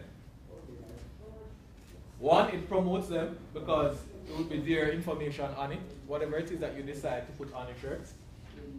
So it promotes them. Two, they are gaining revenue from it. And three, because they're selling them to other persons. When those other persons wear them, it's free promotion. So when Digicel comes out and gives a free t-shirt, and you wear it. For example, I'm seeing Madam here in a Digicel shirt with Special Olympics on it. May have gotten that shirt free, but I'm seeing it and I remember Digicel. Just looking at it, I remember Digicel, and I also think about the Special Olympics and Alfonso and all of them. Right? That's what these things do. The marketing manager for Digicel may not even know this person, but this person is here representing the marketing manager at Digicel and representing the brand far and wide. And she may go to Trinidad in that same shirt, and people remember Digicel, and Digicel is also in Trinidad. So that's how these things work. Alright? Right. One way also that you could do it is to have games specific to the particular disability. And let me explain. So you may find that when approaching a particular sponsor, and it's hard, I realize, it's very hard for disabled people in this country. It's very hard. They don't make provisions for most places you go, they don't have ramps for people who can't walk. Alright? They don't make provisions, so I'm here, I'm happy I'm seeing this. They don't make provisions for somebody to speak, to use sign language. They don't make provisions for disabled people generally. Right? And it's, well, limited. Let me not say don't. It's very limited. And it can be very frustrating. One way of engaging a corporate sponsor would be, so let's say, companies have their own sports day. So let's say Digicel is having a sports day. Instead of asking Digicel to come to your sports day that you are having, you approach Digicel and say, listen, alright, I have 30 wheelchair persons who are in wheelchairs. Have a wheelchair race at your sports day, and we want able-bodied people to compete against wheelchair people who are actually in wheelchairs. Right? You think they would say no? Yes, they would say no. And it would be fun, right? Yeah. But what it also does is that it gives credence and awareness to the persons who are disabled. So you get a chance to interact with these corporate companies. They get to understand, because they're in the wheelchairs now trying to win you in a race, they get to understand what it really takes to be a disabled person. And then after that, it's easier for you to engage them on the basis of sponsorship, because they understand. Alright? I don't have much more time. So you can use that for whatever Whether it be a race, you can have a blind race, so you blindfold people, sighted people, and have them race against people who are actually blind. So they can understand these things, right? They can use it for whichever disability. Video shoots, quickly, final thought. Digital media accounts for, on Facebook alone, Facebook accounts for 1.8 billion people, active people every day. Every day 1.8 billion people are active on Facebook. Twitter is 390 million. And Instagram is somewhere just around where Twitter is. And what it means is, by the way, nearly 70% of the world is now online. Online meaning not trying to access information online. Right? Not the entire world, but 70% of persons who have access to information are actually accessing that information online. Right? What that means is that if you can lock in your space in the digital world, you will get way more marketing, and it's free. If you do it on Facebook, Instagram, Snapchat, well, you have to pay for some of those. But it's free to create a profile, it's free to do these things. If you can lock your space in the digital world, it's easier for you when you go to a brand to say, listen, go and check out my Facebook page, I have 300,000 people following me. What they are thinking now is that once they sponsor you, they automatically have access to 300,000 people. So get in the digital space. You have more information on it, but you will have those. Alright? Okay. We want to thank Mr. McIntosh for all of these very special things in promoting our efforts. I'm not going to take questions just now. I want Mrs. Jacqueline Bennett to share her perspective on leadership of teams. And then we will take a few questions at the end of her presentation. Good afternoon, everyone. Good afternoon.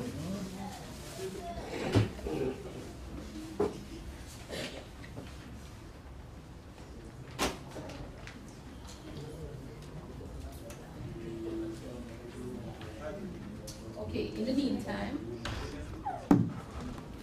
so I'm Jacqueline Bennett, and I'm from Jamaica Council for Persons with Disability. And today I'll just take you through just how all of what Mr. Matt just speak of, how everything joined together in terms of seeing our athletes out there participating, especially for those with disability. Don't you feel good when you see them on TV, right? Yes. Television and Facebook, and they're winning all these medals and all of that? Yes. Right, so sports can be it.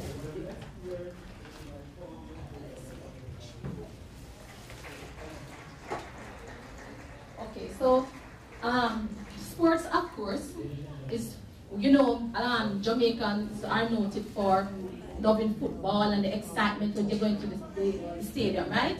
And of course, out of it, you have elite athletes who is a result of multiple factors, and this even more true for athletes with disability, right? So, you know, when you see them out there, there's a lot of things that put in place to help them to excel, to do well. So sports management is one factor which influences the development of individuals and teams. However, management of sports cannot simply explore how individuals are prepared to compete. Instead, management must review how the sports has grown and how facility and institution can promote the progress of sports for persons with disability as such. It is important to understand the concept of sport history and the history of sports, right? So, and I'll say that because when we look at how all of these have arrived, look at Special Olympics, we look at the Blind Olympics, and I know we have Deaf Olympics, right? It was back then, in those days where for instance, like for Paralympics, where the persons went to war, came back, did rehabilitation. When they did the rehabilitation, they were there in the hospitals or in the centers, not doing anything, and then they started competing with each other, which has, over the years, has grown into a beautiful, so every year, every 2 years, there's the Paralympics. Special Olympics started out of former President Kennedy, where his sister had a child with an intellectual disability, and she started out looking at how best what she can get out of her son. So she started out with 10, and right now the specialties all over the world. So when they go to World Games, every country that you can think of, they are represented there. And we look at disability, it refers to a person who has a long-term physical, mental, intellectual, sensory, which may hinder his or her fully effective participation in society. So of course, they are the persons who participate, and the United Nations, in alignment with the goals for inclusion of persons with disability, has also been able to shape the path towards inclusion of persons with disability within the true sport by ratifying the convention. And this is good because it laid the foundation for persons with disability to participate in sports, right? So there is a document there. And we look at managing a sporting team with persons with disability.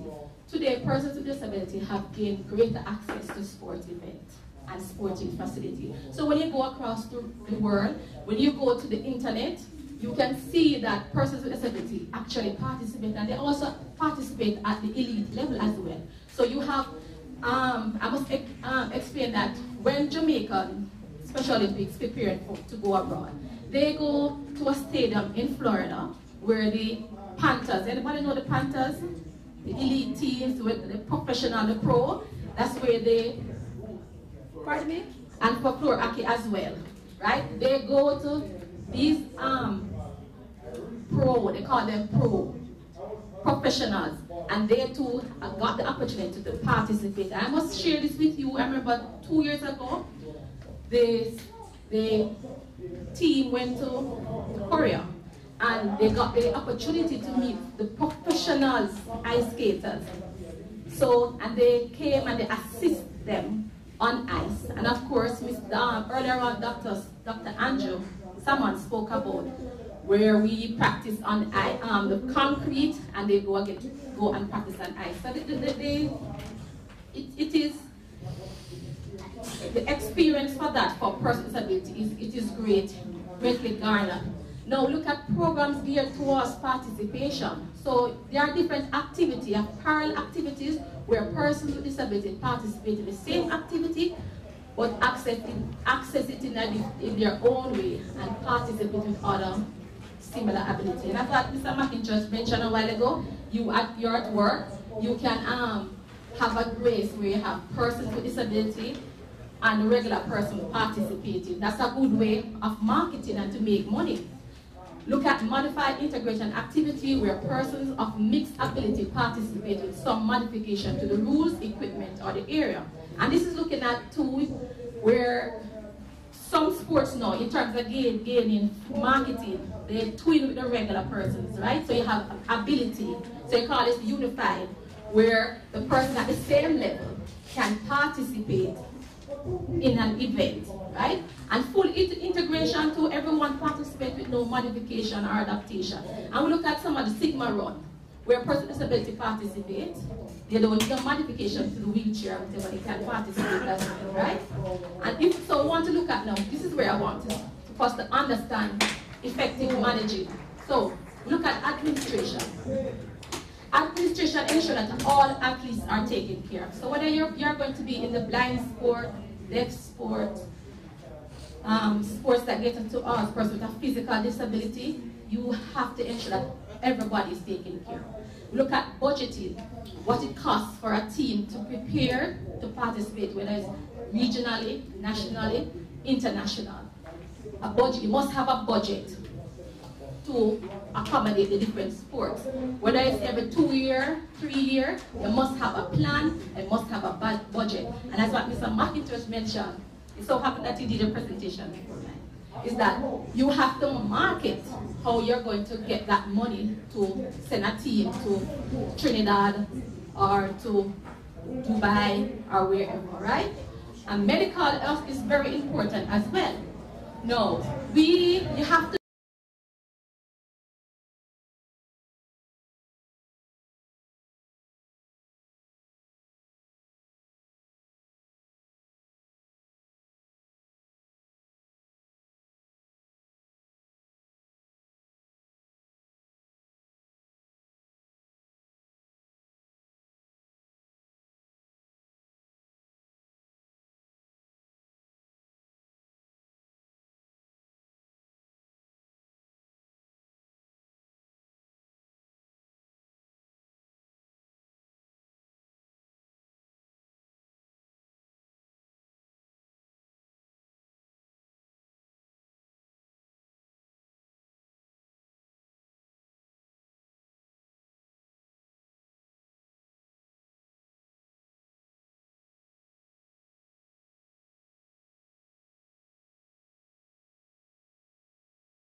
or turn it around, whatever, right?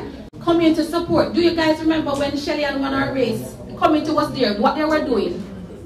They were cheering her on, right? And it's the same thing for our persons with disability. When they go abroad and come back, the communities feel so good. I remember an athlete went away and came back, and the person was saying, "No, say, my community them come from? Am my community, you know?" So they feel good when persons from their community go participate, do well, and come back to the same community. Physical therapy. Now, I've mentioned before, if it is that they're at school participating and something should happen, that there's access for physical therapy, right? Look at, alright, so I like persons who have did well over the Igbo International. We look at our own Sierra Leone, look at the cricket team, Special Olympics, deaf sport, Paralympics. And in conclusion, that persons with disability have been successfully involved in sports. Sports with persons with disability continue to be exciting and one that is filled with quality participation. We need more resources to increase the participation of the community of persons with disability in the sport. And I have one little thing here. Slideshow. I just wanted to show you at an international level how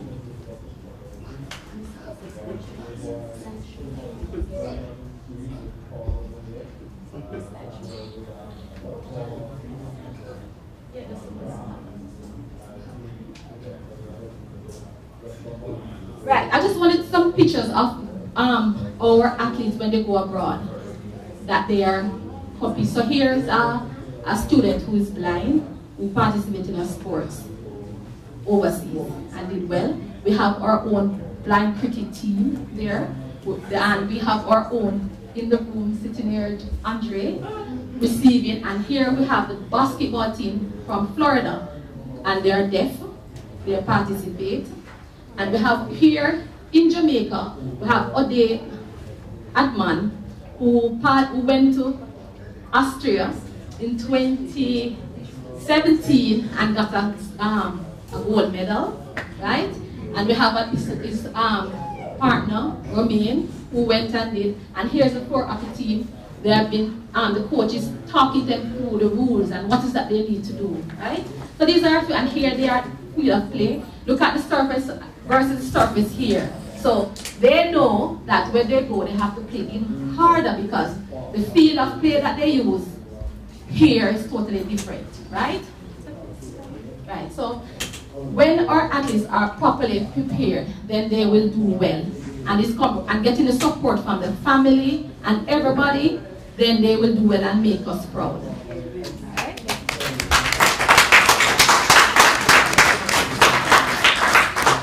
Not interesting information. It's just a pity that the schedule doesn't allow us to go deeper. But are there any burning questions for either? Yes?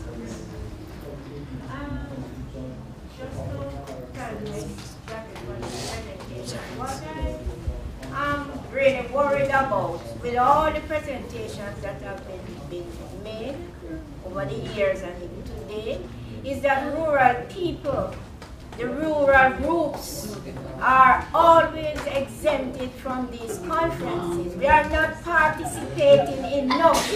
No preparation generally towards the conference. I'm disturbed about that. On the other hand, I'd like to say that for those who are now in charge of Special Olympics and so on, I would like them to extend themselves out there, send the groups out there some invitations that you can have development meets and just get some little practice, and then just like the regular groups, then you can select from there. But normally 1 or 2 persons might hear about something in Kingston, they are migrated, and just nothing out there for rural. Swimming, all those things. I would love to see something different happen when it comes to these conferences. Amen. Okay, point taken.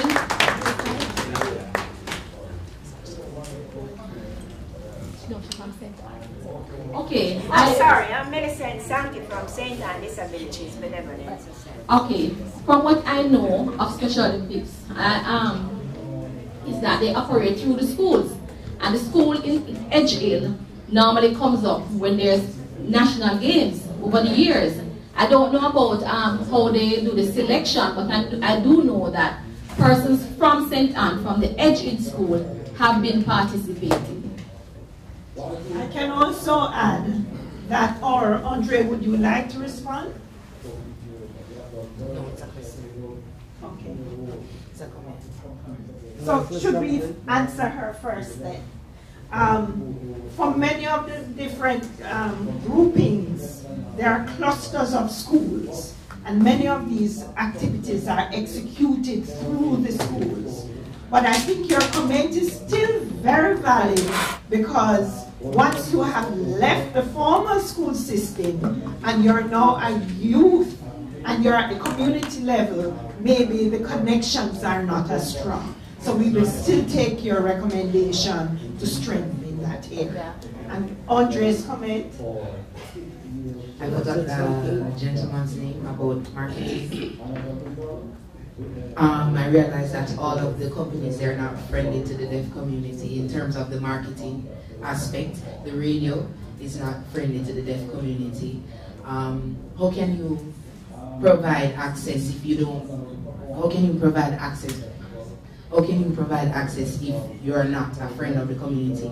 The mode of how marketing is provided, they should have some form of interpreting support or some kind of communication access.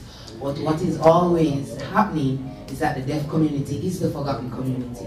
And what they do say is that the cost is expensive for interpreting.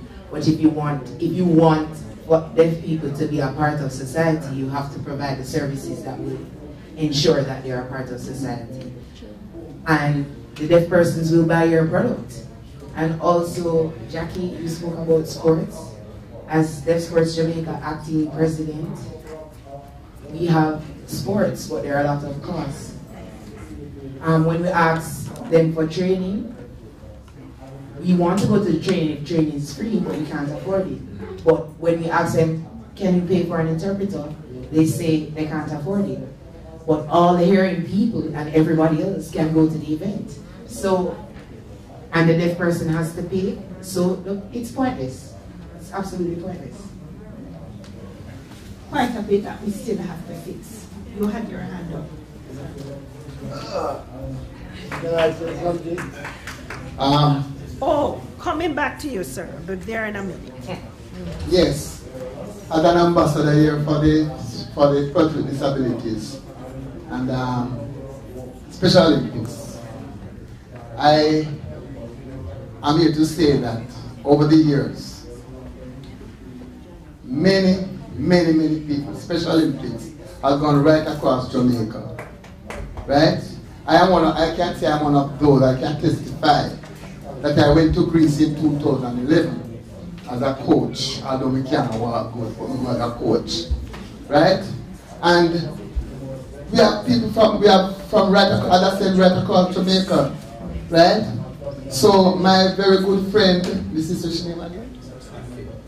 Sankey, my very nice good friend. What I would say that one of the problems is that Jackie had said, is that some of the mentality of some of the rural athletes is that after they left school, they don't bother with it, right? So I am going to implore you, ma'am, if you could lobby your past students, and then I know that we'll see what we can do. Thank you very much. All right, thank you. Your comment, sir? Yes, ma'am. Can you lobby against the cat park and the cat park can help us Jamaica now? They're working 7 days a week here.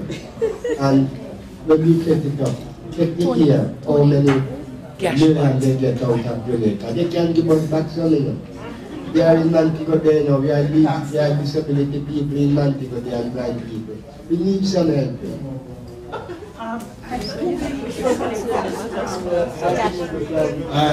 was gonna say that these companies generally they have a foundation and they allocate some money to maybe not as much as you like, but Supreme Ventures on a whole does it.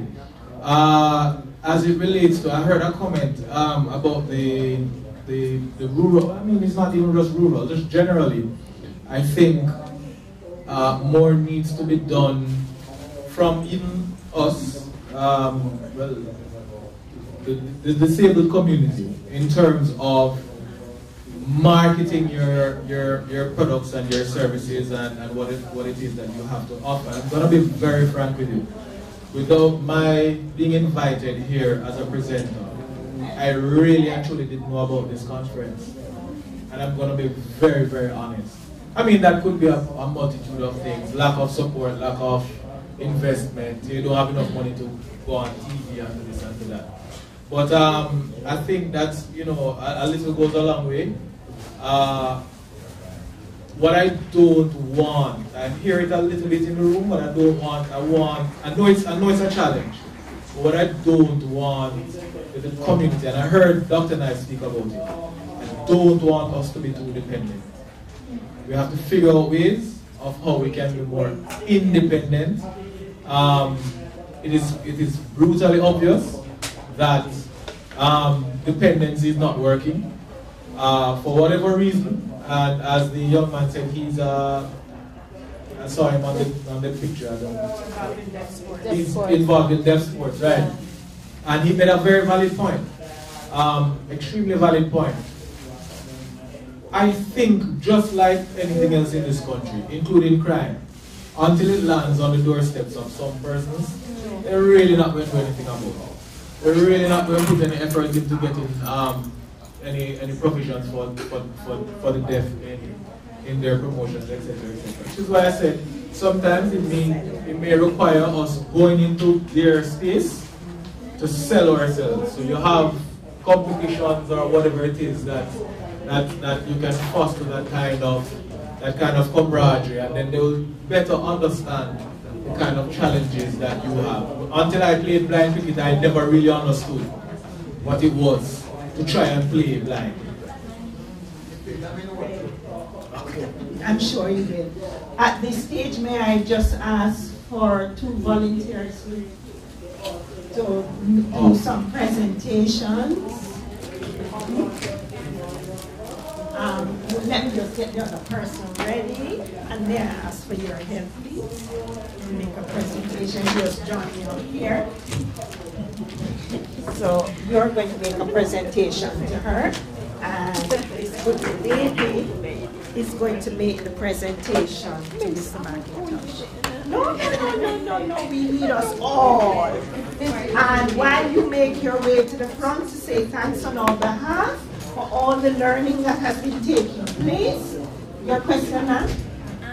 My question is to Mr. McIntosh. Just to clarify, as regards to sponsorship, when you're requesting sponsorship, you have to send your letter 3 months before, right?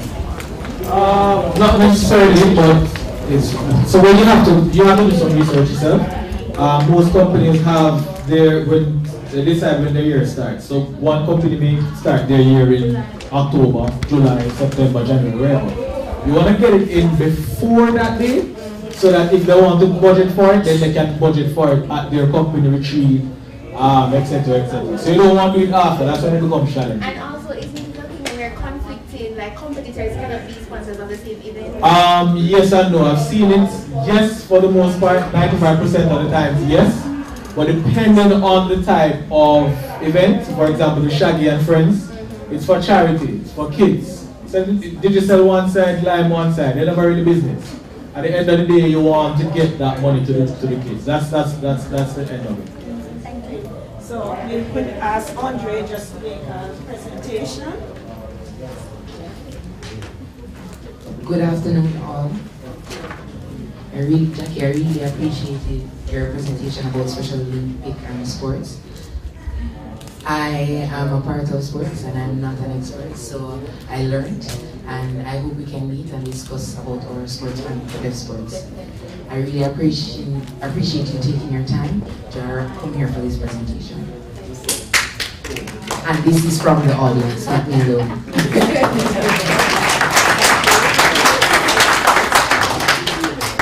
Thank you, Andre. You're going to make a presentation to Mr. Mackey.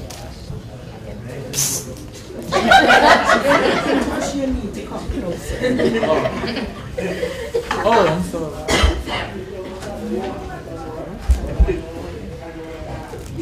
I'm Glenn Rogers, and I'd like to present this to you, and thank you very much for your information. I'm quite sure to use it. And let me tell you one more thing. You're the first person who has ever been able to give me that kind of information, and I was able to use it any other way. Thank you for that. Thanks for that. Okay, I await instructions from our organizers. Yes. Because everything has gone way beyond time, and I'm not sure. The original plan is that they would remove this room divider. We become one full group again for the final session. And it seems as if they're still even behind us.